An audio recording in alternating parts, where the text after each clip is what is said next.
महाराष्ट्र आणि दिल्ली विजयानंतर संघाचं मिशन बंगाल आहे। सरसंघचालक डॉक्टर मोहन भागवत यांच्यासह संघाचे टॉप नेते बंगाल दौऱ्यावर आहेत। 16 फेब्रुवारीपर्यंत मोहन भागवत बंगाल दौऱ्यावर असतील। भागवतांसह सहकार्यवाहक दत्तात्रय होसबळे यांच्यासह 6 जण या दौऱ्यावर आहेत। संघाच्या टॉप नेत्यांची पश्चिम बंगालमध्ये पहिल्यांदाच बैठक सुद्धा होणार आहे। संघटन मजबूत करण्यासंदर्भात बैठकीत चर्चा होणार असल्याची माहिती आहे। महाराष्ट्र आणि दिल्ली विजयानंतर आता संघाकडून बंगालकडे विशेष लक्ष दिले जाते। आणखी तपशील घेऊयात। प्रतिनिधी जितेंद्र शिंगाडे आपल्याशी जोडले गेलेले आहेत त्यांच्याकडून। जितेंद्र, विशेष लक्ष आता बंगालकडे दिलं जात आहे। काय नेमकी स्ट्रॅटेजी भाजपची याच्यासाठी भाजपच्या दृष्टीने आपण विचार केला तर असू शकते? संघ कशा पद्धतीने प्रयत्न करता या सगळ्यासाठी?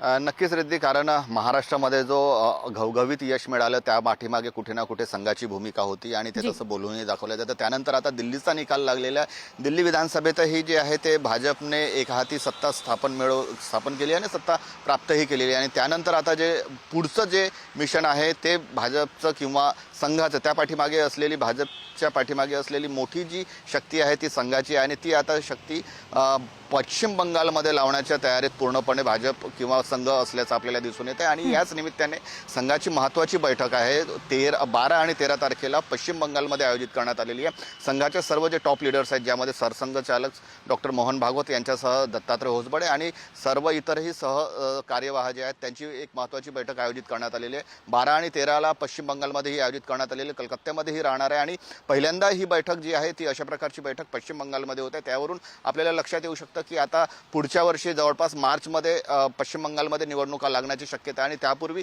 1 वर्ष अगोदरपासून संघ जे आहे ते आता या मिशन पश्चिम बंगालच्या मोडवर आल्याचं आपल्याला दिसून येतं। आणि त्यासाठी जे आहेत ते संघ प्रमुख 16 तारखेपर्यंत हे पश्चिम बंगालमध्ये राहणार आहेत। उद्या आणि परवाची होणारी जी बैठक आहे त्यामध्ये खास करून संघटनात्मक मजबूती कशी करता येईल, संघटनेवर कशी भर देता येईल त्यावर या चर्चा होणार असल्याची माहिती मिळते। त्यानंतर 16 तारखेपर्यंत वर्धमान आहे, त्या वर्धमान जिल्ह्यात जाणार आहेत संघ प्रमुख आणि विविध जे सामाजिक लोक आहेत किंवा बौद्धिक लोक आहेत त्यांच्याशी भेटीगाठी घेऊन चर्चा करणार आहेत। त्यामुळे आता दिल्ली विजयानंतर जे आहे ते पुढचं लक्ष जे आहे ते संघाचं पश्चिम बंगाल आहे आणि त्यासाठी 1 वर्ष अगोदरपासून संघ आता कामाला लागल्याचं या माध्यमातून दिसून येत आहे।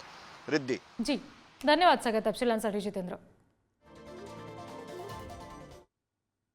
पुढची बातमी, नांदेड शहरातील शहीदपुरा भागामध्ये गोळीबार झाल्याची घटना घडली। याच्यामध्ये 2 जण जखमी झालेत असंही कळतंय। जखमींवर शासकीय रुग्णालयामध्ये उपचार सुरू आहेत। गोळीबाराचं कारण अजूनही अस्पष्ट आहे। पोलीस या सगळ्या प्रकरणाचा तपास करतायत। पोलीस अधीक्षक अविनाश कुमार यांनी घटनास्थळाची पाहणी सुद्धा केली आहे। आणखी तपशील घेऊया प्रतिनिधी अजिंक्य होंगडे यांच्याकडून।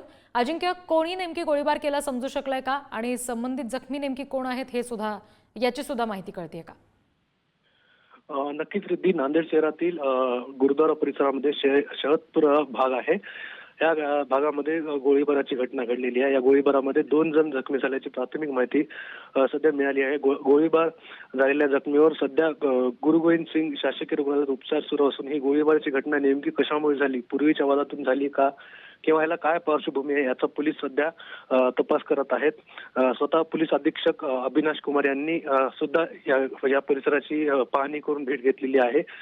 सध्या सविस्तर याचा पोलीस तपास करत आहेत की गोळीबार कशामुळे झाला आहे। गोळीबाराचे सध्या कारण अद्याप तरी अस्पष्ट आहे। रिद्धी जी, अजिंक्य, धन्यवाद दिलेल्या माहितीसाठी।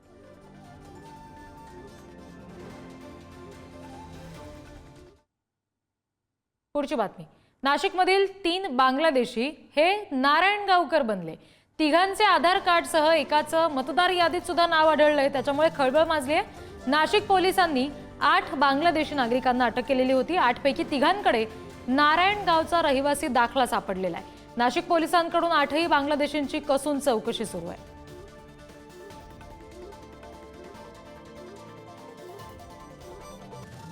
आणखी तपशील घेणार आहोत प्रतिनिधी किरण ताजणे आपल्याशी जोडले गेलेत त्यांच्याकडून। किरण, अत्यंत धक्कादायक म्हणावं लागेल, थेट मतदार यादीत सुद्धा नाव आढळलेलं आहे। आधार कार्ड त्यांच्याकडे खोटी आहेत। आणखी काय तपशील याबाबत आहेत? पोलिसांनी काय कारवाई केली आहे? रिद्धी, मागील आठवड्यामध्ये नाशिक पोलिसांनी बांगलादेशी नागरिकांना अटक केली होती। 8 जणांना यामध्ये ताब्यात घेतलेलं असताना त्यांची कसून चौकशी या सगळ्या दरम्यान सुरू होती. गेल्या काही दिवसांपासून बांगलादेशी आणि रोहिंग्यांचा मुद्दा राज्यभर गाजलेला असताना अशा स्वरूपाची नाशिक पोलिसांनी कारवाई केली होती. ही मोठी कारवाई मानली जात होती आणि त्यातच तपास करत असताना